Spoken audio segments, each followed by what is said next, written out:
Good morning. Good morning. Good morning. Dog park with the Riders Circle. Every day we hit the dog park. Me and Penny and Lily down here at Watson. I know ain't nobody awake except for me. But, I mean, nobody that was watching the battles or yesterday at the event. It's a long day. Battle rap. Grind time's back, baby. You know what that means? Waiting all day to watch battles and then watching those battles and then your feet hurting because you're a 40-year-old man now. But fucking, woo, good time. Great time. Great time, ladies. Great time. Great time. Yeah. I had a lot of fun getting back in the ring, man. Crazy fun. Did you beat Carter Deems? I mean, does anybody beat Carter Deems? I feel like much like the Tiger Tie battle, I survived. I'm willing to stamp my survival on it. But no, I'm not going to say I beat him. That would be bold. That would be a bold claim. But I was in the fucking mix, baby. Flawless performance from your boy. Upgraded bars and schemes and angles. I think people noticed that I had made some improvements. But I mean, fuck.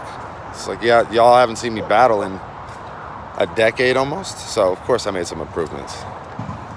Rider Circle. Out here being rude. That's not cool. Let the men work. All right, so let's see what we got. You did well, but Carter outdid himself. Yeah. I mean, come on. Fucking crazy. Yeah, the 39 shit. And I don't know if you caught what was happening there, but he was playing 3D chess with me. And, like, we had a conversation right before we battled about how he was 39 years old, which was, like, him just lying to me and planting seeds. I honestly don't know if he's 38 or 39. He's one of the two. I know he's a liar and a cheat. That's what I know. I know Carter's a liar and a cheat. He was sitting down at the table afterwards and he's like, "You're mad at me, huh?" And I'm like, "No, I'm not mad at you. That was incredible. Like, you are a psychopath is what is true." You know, you were having fake conversations with me before the battle to walk me into punchlines. You are a fucking psychopath, in the best way possible. So yeah, shouts out to Carter for really just taking it the next level and fucking booby trapping, turning the battle into a game of mousetrap, where I ended up under a plastic net in front of everybody. It's fucking embarrassing. No, I wasn't nervous at all, and that was kind of weird. I didn't feel nerves at all leading up to the battle, during the battle, and I thought it was kind of a hindrance at first. I was like, "Oh, fuck, dude."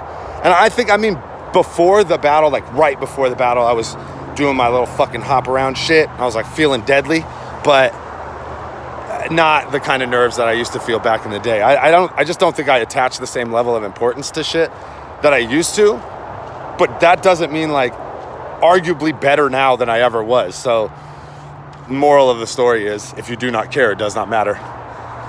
Oh, fucking reverse went crazy. Are you kidding me? Dev is dope. But let's be honest, like, Battle of the Bay, Reverse Live, and Tantrum was like the first real rap battle that I ever seen. You know what I mean? Because, like, we were all fucking around up until those two went the first day of Battle of the Bay 1. So, like, realistically, Cody should have been battling, like, he should have been at the top of the card against the biggest fucking name possible. So I hope they recognize that, Disaster and Lush, and then he's, like, number one and number two on the next fucking big event against someone who finna get their ass kicked. Yeah, no, I wasn't nervous. Yeah, what's up? It was, fuck, man, it was cool. Carter is scary.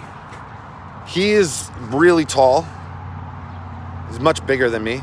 And he looks afraid when he's in there. He looks afraid. But it's like, it's the kind of fear, it's the kind of vibe I get from a dog when they're afraid of me, which means they're going to bite me. You should not, it's not like,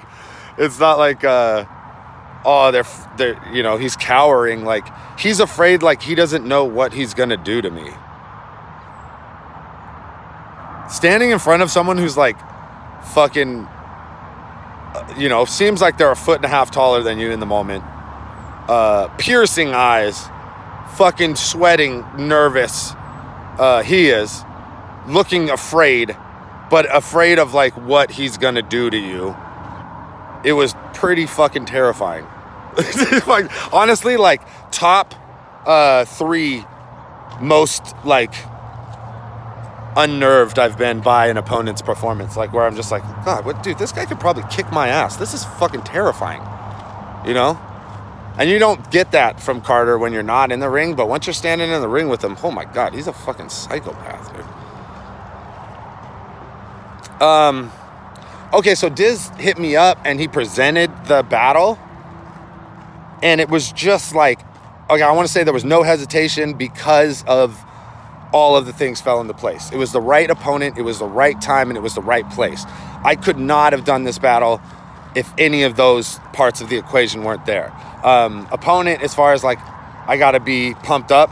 I wasn't gonna, you know, out of the ring for fucking 8 years, get in there with some young buck that I got no kind of like history with, or, you know, like me and Carter had done a 2-on-2 in the past, and I lost. I always fucking lose to Carter. Jesus Christ. But yeah, he was a perfect opponent, someone I could write for. Perfect timing as far as like, I kind of have things in order right now with the rescue. I'm not like dealing with a fucking crazy litter of puppies or fucking a super behavior issue. I had an opportunity to where I was going to be able to get out of the house for 8 hours in a day. And then, place, Oakland, like, because realistically, I wouldn't have even I couldn't go to LA to do a battle. That would require I be gone for 24 to 48 hours, and I can't do that right now. I just got too much shit going on. So if those things all line up again, then I do another rap battle, because I had a fucking ton of fun doing it. We sold a shitload of merch yesterday. We were selling shit online too. So it definitely like worked as far as promoting the rescue, raised a bunch of money for dogs. I wasn't gonna go today to set up merch. I was just gonna go watch, but now I have to go set up merch because hella people were like, oh, I'm gonna get shit tomorrow. And then, you know, Roan was helping me promote on the pay-per-view, and I think that led to like a bunch of online sales. So yeah, like I would do this again for sure if all those things lined up again for sure. Like if it was like right time, right place, right opponent, you know what I mean? So we'll see if that happens. Yeah, it was a dream matchup. I always wanted to do a battle with Carter. We talked about it. I think like it was something that I was going to try and book in San Jose at one point. And then I was just like, yeah, I'm not going to do battles at my own events or whatever. And then I think towards the end of my career,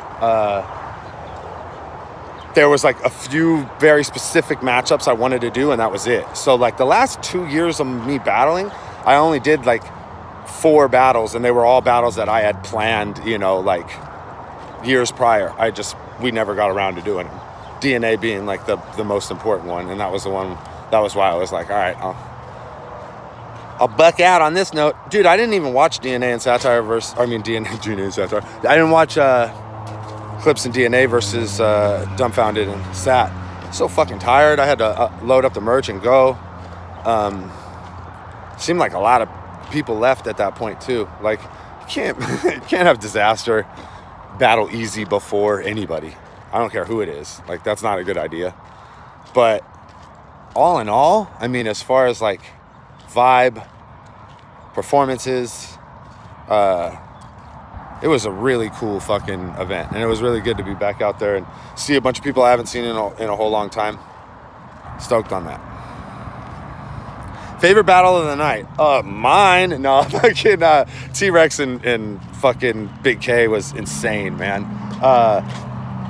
I'm always like Rex, or I'm always like K30, but Rex is like one of my favorite battlers, and like someone who I admire and get along with. So it was cool to see him. Like, I hadn't seen him in person since the bunker. And he was fucking in rare form. He was in rare form. Like, that's what that to me was the coolest thing about that battle, is it's like, it's a 2-1 either way, and that's crazy whenever Big K's involved in a battle. Because usually it's just the dog strikes 30, rah. But yeah, I think it'd be hard to not give a round to fucking Rex. And then, you know, I'm sure one's debatable. So shouts to those guys. I feel like they had the battle of the weekend or the night or whatever. Come on, ladies, let's go. I think me and Carter had like the funnest battle for sure. But like, as far as like traditionally, what it is to battle, what it means, you know, getting in there and fucking dogging someone out, and Rex and Kay, like, that's what a fucking rap battle looks like to me. So shouts out to those dudes.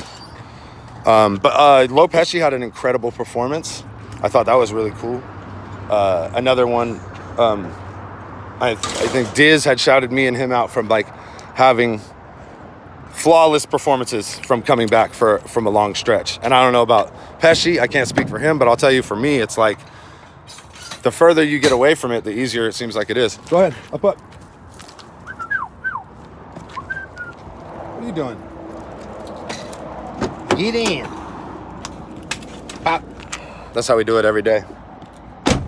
All right, guys, I'm gonna get these ladies home, and then I'll do a day 2 recap either tonight or tomorrow. Good morning. Have a great day. Enjoy the battles. I'll pop on the stream at some point with Roan and fucking get preachy about dogs. Say bye.